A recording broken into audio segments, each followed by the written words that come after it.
Hi everyone, my name is Kristen Shepard and I'm the Director of International Education, and this video is part of our Study Abroad 101 series, Study Abroad as your SPE. So I'm gonna get rid of my face here, but I do want you to know who I am and know that you can find me at International House in the Center for International Education, and reach out by studyabroad@maryvillecollege.edu if you have any questions.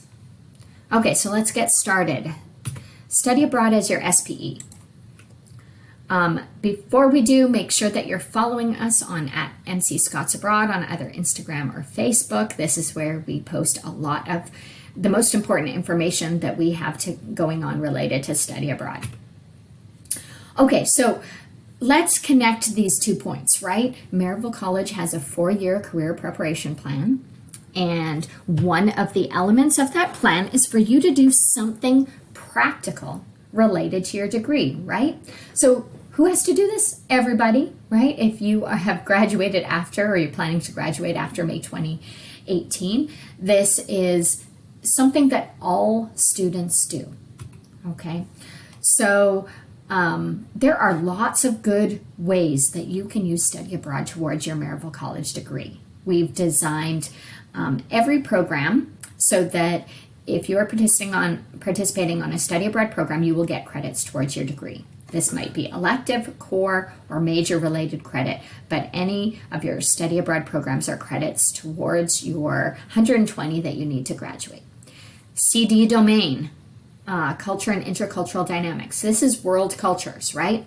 Many students take a world cultures course as part of their course load at Maryville College, but studying abroad is a different way that you can achieve that degree requirement. So if you study abroad 6 weeks or longer, you can get that requirement taken care of through study abroad. And so, but what we're talking about today really is this Maryville College Works Significant Practical Experience. It is one of the ways that you can use a study abroad experience, okay? And what is that, right? Students who do 45 hours over the course of a minimum of 3 weeks and set 3 SMART goals for their program can use that program towards their SPE. So the SPE really is made up of these 3 basic requirements, and it could be an internship, it could be your senior study, it can also be study abroad, a study abroad or internship abroad program. Okay, so if you are looking at study abroad programs that are over 45 hours over at least 3 weeks, and you have 3 learning objectives that tie your study abroad program to your program of study, to your academic goals, to your future career, then it can be used for your SPE. So when we break down the types of study abroad programs, semester and summer programs, almost all the programs we offer meet this basic requirement. It could be your SPE. Travel study programs, where study abroad programs of less than 3 weeks cannot be during your SPE. And the main reason for this travel study one is because they're group programs. It's really difficult for us to be able to structure a group program to meet individual goals. Okay, so what does this look like for study abroad using your SPE? Some of these programs, the academic program, for example, you could earn skills you might not be able to get at Maryville College. You might set learning objectives or goals related to cultural understanding, to language, to learning about professional standards abroad. So it might be that you want to take a course that will complement and enhance your studies here at Maryville College and explore a specific field of study in a deeper way, in a different way. Internships and service learning, on the other hand, do much the same thing that an internship in the US would be. Do you want to go on a program to do a specific internship in your field of study? Are there specific skills you want to get from that internship or service learning experience that will help you in a future career? One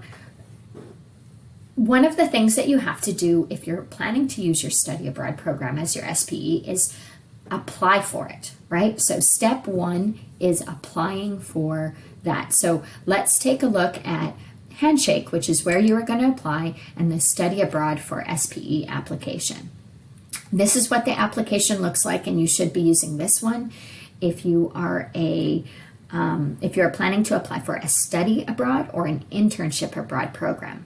Okay, even though it's an internship, there's certain requirements that are different if it's international. So definitely use this form. You can see it's a pretty simple form. You're going to tell us who you are. You're going to choose the second one for study abroad. So we're going to do sample. And then it will take you to the next page. What you're going to do here is first explain the anticipated international destination, your time abroad. So, I want to do an internship related to international business in Barcelona. It could be as simple as that. You can fill out the details a little bit better than I do in this example. And then you're going to create 3 career goals, right? And you're going to want to spend some time figuring out how to do SMART goals. But each goal you will list here. And in the end, you're going to add in the address of your academic advisor. And both your advisor and the Center for International Education are going to use these goals. So this would be the place that you take. I want to become fluent in a second language, or I want to build a network of professionals in the career, whatever it might be. This would be where you would be completing that.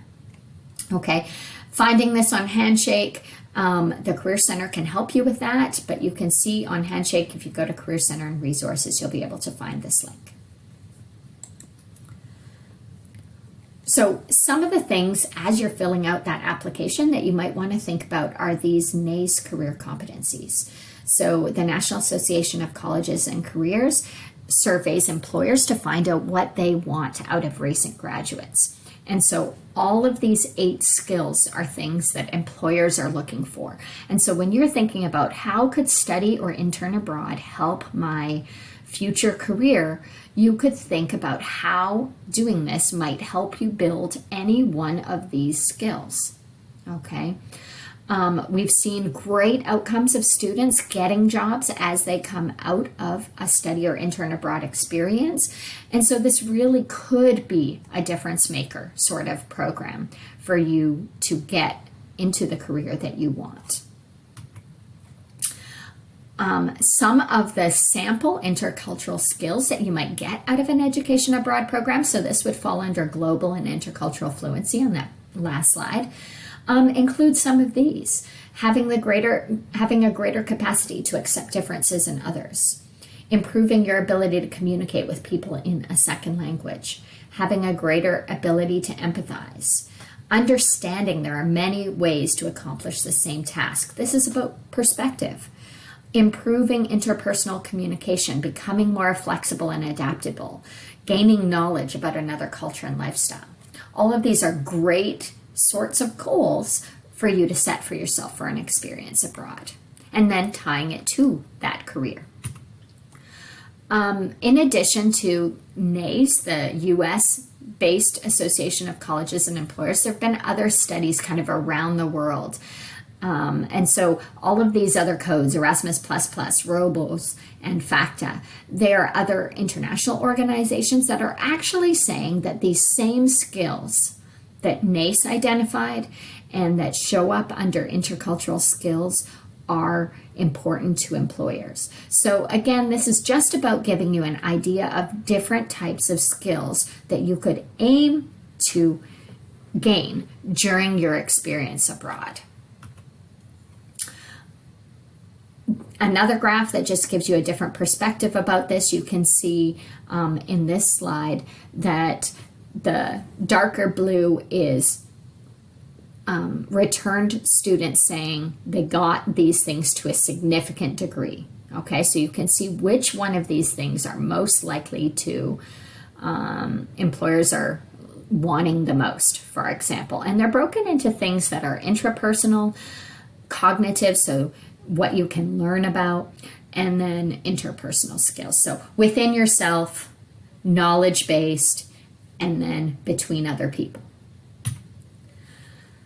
As I mentioned, there are study abroad outcomes. The one that I find is most important to students is this first one. 97% of study abroad students found employment within 12 months of graduation, when only 49% of college graduates found employment in that same period.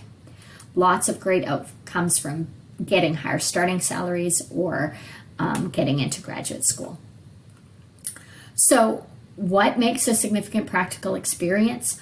All of these learning objectives, right? Figuring out what it is you want to get from this experience, and you want to tie them closely to your career and life goals. So an example would be to increase my French proficiency from a beginner to an intermediate level, to be able to speak on the political system in Sweden in a professional context.